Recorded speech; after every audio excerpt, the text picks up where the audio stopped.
My ex-wife just filed emergency custody papers claiming I'm faking our 7-year-old daughter's chronic illness with sympathy. She wants full custody. She's bringing lawyers. And she's telling everyone I'm a manipulative liar who's poisoning our child's mind. But I have receipts. And what happens next changes everything. My name is Marcus, and 3 years ago, my marriage ended. Not because of cheating, not because of money problems, but because we just grew apart. My ex-wife Jennifer and I agreed to split custody of our daughter Emma 50-50. For the first year, things were actually okay. We were civil. We communicated about Emma's needs. We showed up to school events together. I thought we were doing the mature divorce thing right, but then Emma got sick, and everything fell apart. When Emma was 6, she started complaining about stomach pain. At first, we thought it was just normal kid stuff. Maybe she ate too much candy. Maybe she was nervous about school. But the pain kept coming back. She'd wake up crying in the middle of the night. She refused to eat breakfast because her stomach hurt too much. I took her to the pediatrician. They ran tests, blood work, ultrasounds. Finally, after 3 months of appointments, we got the diagnosis. Emma has Crohn's disease. It's a chronic inflammatory bowel condition. There's no cure. She'll have it for life. The doctor explained that Emma would need regular medication, dietary restrictions, frequent checkups with gastroenterologists, and possibly even hospital stays during flare-ups. This wasn't something that would just go away. This was our new reality. I immediately called Jennifer to tell her. I expected concern. I expected us to come together as parents to support our daughter.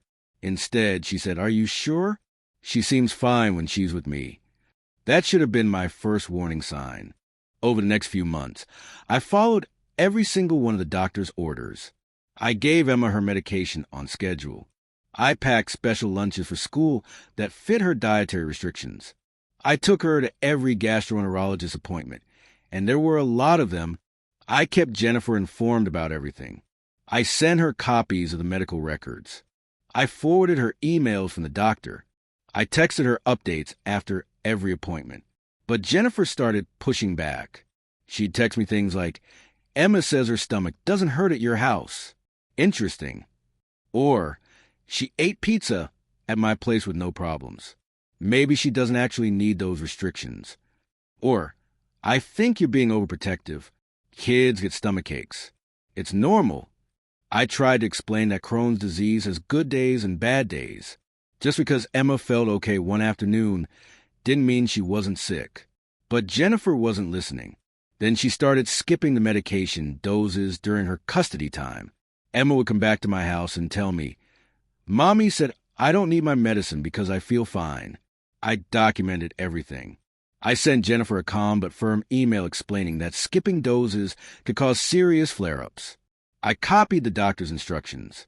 I even offered to have the gastroenterologist call her directly to explain. Her response? "Stop trying to control everything, Marcus. You always do this." Things escalated when Emma had a bad flare-up and had to be hospitalized for 3 days. I called Jennifer immediately. She came to the hospital, but instead of comforting Emma, she pulled me into the hallway and said, "This is convenient timing, isn't it?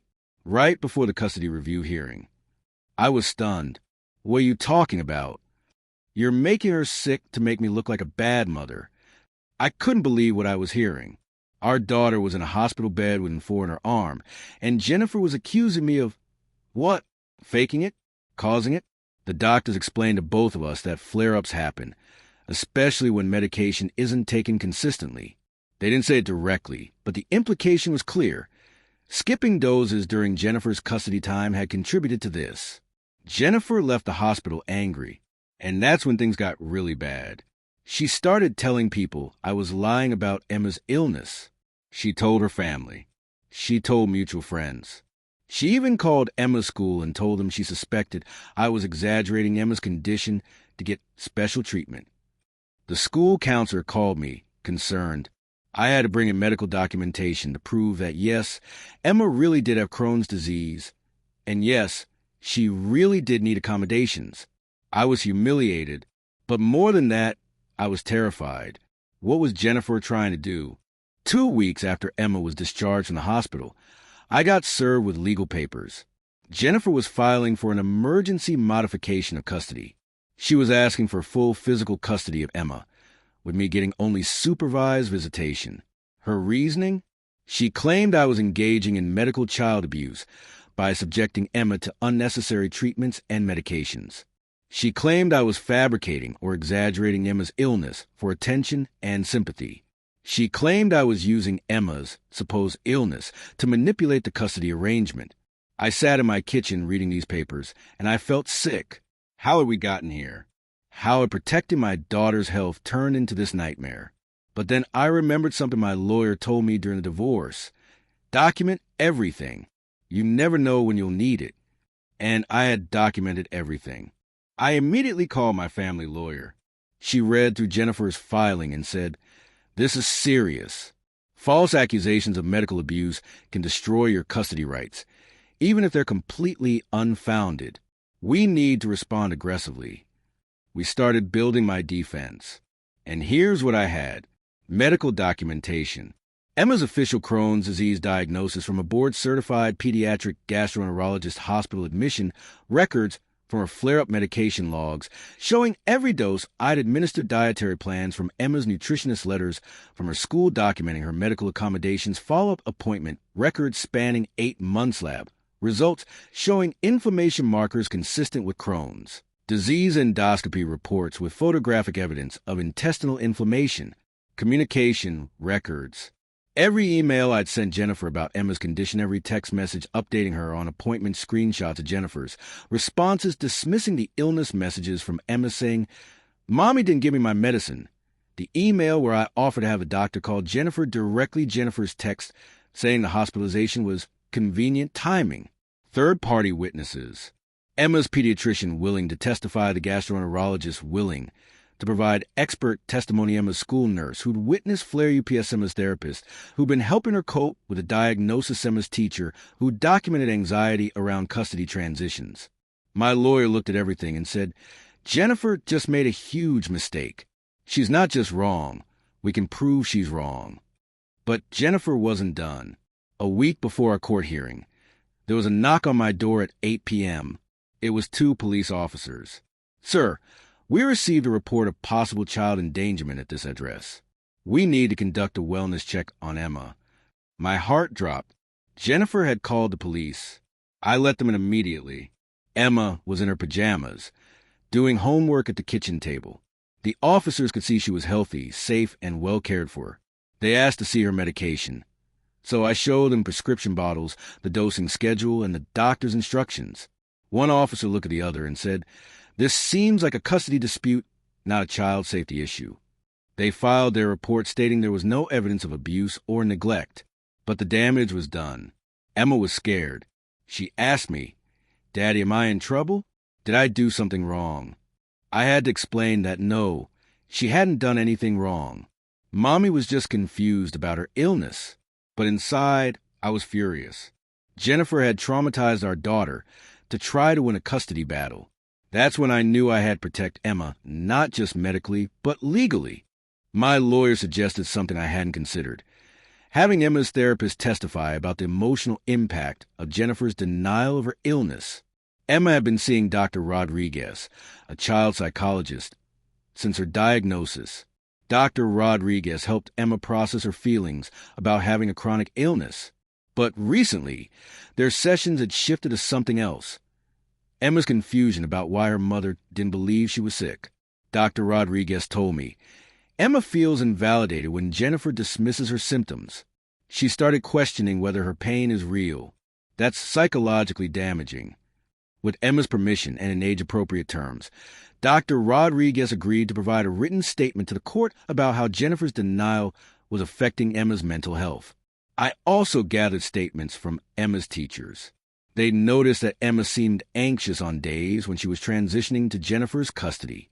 One teacher wrote, "Emma has expressed worry that her mother will be upset if she says her stomach hurts." This wasn't just about medical records anymore. This was about Emma's entire well-being. The night before the hearing, I sat down with Emma. I told her that tomorrow, Some adults would be talking about how to make sure she stays healthy and happy. I promised her that no matter what happened, I would always believe her when she said she was in pain. She hugged me and said, "I know, Daddy. You always listen." The day of the hearing arrived. Jennifer showed up with her lawyer and a binder full of something. I had no idea what she thought she had as evidence. Jennifer's lawyer went first. Their argument was that I was an overprotective, controlling parent who was using Emma's alleged illness to maintain power in the co-parenting relationship. They claimed Emma appeared healthy and active during Jennifer's custody time. I was doctor shopping to find someone who would diagnose Emma the medication was unnecessary and potentially harmful. I was coaching Emma to complain about symptoms. The hospitalization was suspicious timing before a custody review. Then Jennifer herself testified. She said, "I know my daughter. I know when she's really sick and when she's just looking for attention. Marcus has always been dramatic. He's making Emma think she's sicker than she is." She presented her evidence. Photos of Emma smiling and playing at her house. Videos of Emma eating regular food. A statement from Jennifer's mother saying Emma seemed perfectly fine during visits. It was all circumstantial. It was all based on Jennifer's feelings, not facts. But I'll admit I was nervous. What if the judge believed her? Then it was our turn. My lawyer methodically presented the medical evidence. She showed the court the official diagnosis from a respected pediatric gastroenterologist hospital records from Emma's flare-up, including doctor's notes stating that inconsistent medication likely contributed. A letter from Emma's pediatrician stating that Crohn's disease is a real, serious condition requiring ongoing treatment. Medication logs proving I'd administered every dose as prescribed. Communication records showing I'd kept Jennifer informed and she dismissed it. Then came the expert testimony. Emma's gastroenterologist appeared via video call and explained to the judge exactly what Crohn's disease is, how it's diagnosed, and why Emma's treatment plan was medically necessary. He said, "There is absolutely no question that this child has Crohn's disease. The diagnosis is definitive." The doctor also addressed Jennifer's evidence. Patients with Crohn's can have periods where they feel relatively normal. That doesn't mean they're not sick.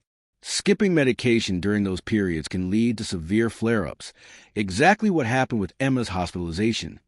The judge asked pointed questions. "Doctor, is there any possibility this diagnosis is incorrect?" "No, Your Honor. We performed an endoscopy with biopsies. We have photographic evidence of intestinal inflammation consistent with Crohn's disease. The lab work confirms it.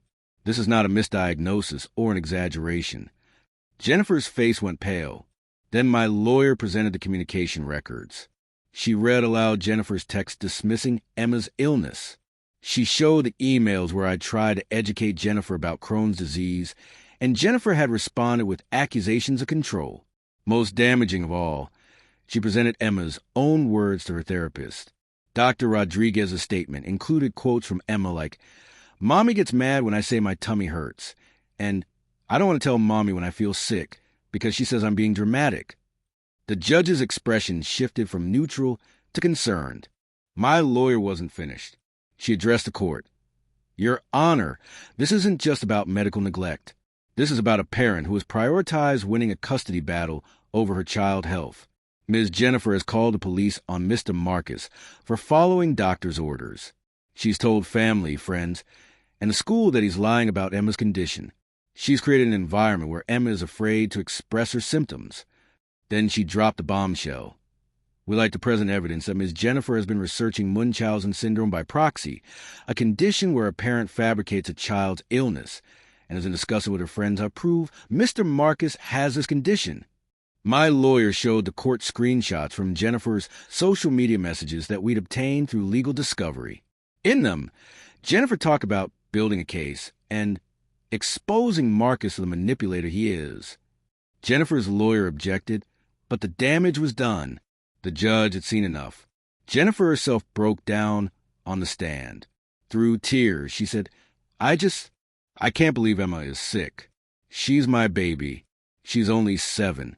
If I accept that she has this disease, it means I fail to protect her. It means something is wrong that I can't fix. For the first time, I understood Jennifer wasn't evil. She was in denial. She couldn't process that our daughter had a chronic illness, so she decided it wasn't real.